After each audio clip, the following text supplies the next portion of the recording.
Hello সবাইকে, আমি শর্মিষ্ঠা চলে এসেছি একটা নতুন রেসিপি তোমাদের সাথে শেয়ার করতে। তাই এটা বানাতে কি কি লাগবে সেটা তোমাদের সাথে প্রথমে বলে দিই। প্রথমে কিছু চিকেন নিয়ে জলে সামান্য নুন ফেলে এটা সিদ্ধ করে নিয়েছি। 15 থেকে 20 মিনিট সিদ্ধ করে নিলেই সেটা ছাড়ানোর মতো অবস্থায় চলে আসবে। তারপর একটু ঢাকা দিয়ে রেখে দিলেই হবে। তার সাথে কয়েকটা ডিমও সেই জলেই আমি কয়েকটা ডিমও সিদ্ধ করে নিয়েছি একসাথে। এবার এটা বানাতে কি কি লাগবে, তার জন্য লাগবে পেঁয়াজ কুচি, টমেটো পেস্ট, আর এটা হচ্ছে পেঁয়াজ সিদ্ধ করে রাখা পেস্ট, এটা লঙ্কা আদা দিয়ে পেস্ট, আর এটা হচ্ছে পোস্ত, চালমগজ আর কাজু বাদাম পেস্ট, আর লাগবে ফ্রেশ ক্রিম আর বাটার। আমার কাছে দইটা ছিল না বলে সেটা আমি স্কিপ করেছি। তারপরে ঠান্ডা হয়ে গেলে এই চিকেনগুলোকে আমি এরমভাবে টুকরো করে নেব। এরপর কড়াইতে দিয়ে দিলাম সাদা তেল দিয়ে ফোড়নে দিলাম শুকনো লঙ্কা আর তেজপাতা। তেলটা ভালো করে গরম হয়ে গেলে তার মধ্যে দিয়ে দিতে হবে পেঁয়াজ কুচি। প্রথমে পেঁয়াজ কুচিটাকে প্রায় 5 মিনিটের মতো আমি নেড়েচেড়ে লাল করে নেব। এরপরে দেখো পেঁয়াজটা একটু লাল হয়ে যাওয়ার পরে আমি তার মধ্যে দিয়ে দেবো সিদ্ধ করে রাখা পেঁয়াজের যে পেস্টটা ছিল সেটা দিয়েও আমি বেশ কিছুক্ষণ 5 মিনিটের মতো আমি এটাকে নাড়াচাড়া করে ভেজে নেব। এরপর দিয়ে দেবো হচ্ছে আদা রসুন পেস্ট আর লঙ্কা পেস্ট। এখন পরপর শুধু মশলাগুলো দিয়েই সব রেডি করতে হবে এই রেসিপিটার জন্য। তারপরে দিয়ে দেবো হচ্ছে টমেটো পেস্ট। এই সব কিছু দিয়েই ভালো করে নাড়াচাড়া করতে হবে।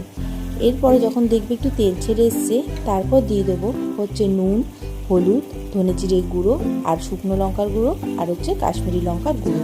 এই সব কটা মশলা দিয়ে আবারও একটু নাড়াচাড়া করে নেব। দেখো এবার নাড়াচাড়া করতে করতে দেখো কি সুন্দর জিনিসটা কষে এসছে আর তেলও ছেড়ে এসছে। তারপরে দিয়ে দেবো চালমগজ, পোস্ত আর কাজু বাদাম পেস্টটা। এটা দিয়েও আমি বেশ খানিকক্ষণ এটাকে নাড়াচাড়া করে কষাতে থাকবো যাতে তেলটা ছেড়ে যায়। দেখো সাইড দিয়ে কি সুন্দর তেল ছেড়ে এসছে। তারপরে আমি এর মধ্যে দেবো সামান্য একটু চিনি আর কিছু কাঁচা লঙ্কা। সেটাও ভালো করে কষে আসলে এরপরে দিয়ে দেবো ছাড়িয়ে রাখা চিকেনগুলো। অন্য জায়গায় চিকেনগুলো এগুলো একটু আরও বেশি ছিঁড়ে দেয়, কিন্তু আমার সেটা ভালো লাগে না বলে আমি এটা একটু সামান্য দানা রেখেছি।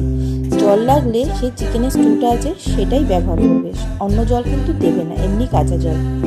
তারপরে দিয়ে দেবো মাঝে একটুখানি ফ্রেশ ক্রিম। যেহেতু দইটা ছিল না আমার কাছে, তাই জন্য আমি মাঝে একটু ফ্রেশ ক্রিম আর ধনেপাতা দিয়েছি।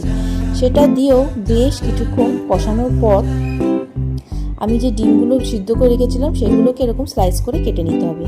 তার সাথে দিয়ে দিতে হবে, ভালো করে মিশিয়ে ফেলতে হবে এই চিকেনটার সাথে। তারপর দিতে হবে হচ্ছে কাসুরি মেথি। এটা দিলে একটা আলাদাই স্মেল আসে আর গন্ধটা বেশ ভালো লাগে। তারপরে শেষে আবারও একটু ফ্রেশ ক্রিম আর তার সাথে দেবো বাটার আর একটু কিছু কুচনো ধনেপাতাও আমি রেখে দিয়েছিলাম, সেটাও তার সাথে দিয়ে দেবো। ব্যাস, গ্যাসের ফ্লেমটা অফ করে দিলেই ব্যাস তৈরি হয়ে গেল আমার চিকেন ভর্তা। হ্যাঁ, আজকে আমি চিকেন ভর্তাই বানিয়েছিলাম।